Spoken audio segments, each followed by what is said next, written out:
50-60 साल पहले, उनमें से कुछ लोग बैठे होंगे। घर का कोई एक सदस्य, दादा हो, पिता हो, बड़ा भाई, आदेश देता था और सबको पालना था। कोई चांस नहीं था माना करने का। आदेश आधारित सिद्धांत पे संतानें पाली गई और योग्य भी हो गई। समय बीत गया, वो सिद्धांत चला गया, दूसरा आया। और दूसरा सिद्धांत आया विचार विमर्श पर आधारित। इसको डिस्कशन बेस्ड थ्योरी कहते हैं।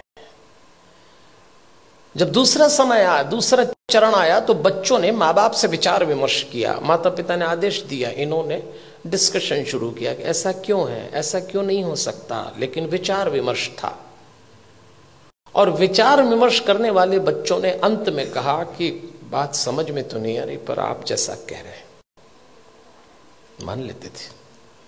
वो समय भी चला गया।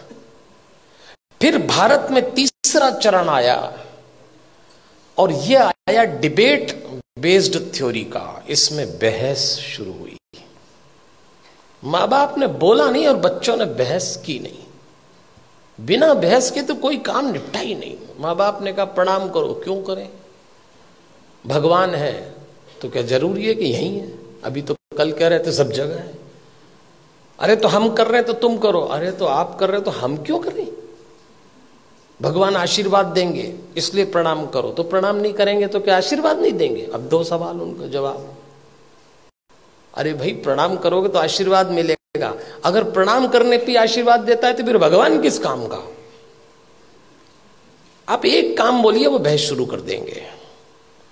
और इस पीढ़ी ने जब बहस शुरू की तो इसको एक गलत फहमी भी हुई कि हमें अपने माँ बाप से ज्यादा अकल है। यहां से खतरा शुरू चालू हो गया।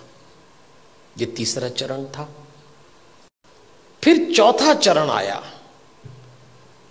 इंस्ट्रक्शन बेस्ड थ्योरी चली गई, डिस्कशन वाला दौर चला गया, डिबेट वाला दौर भी चला गया। अब डिनाई का दौर आया।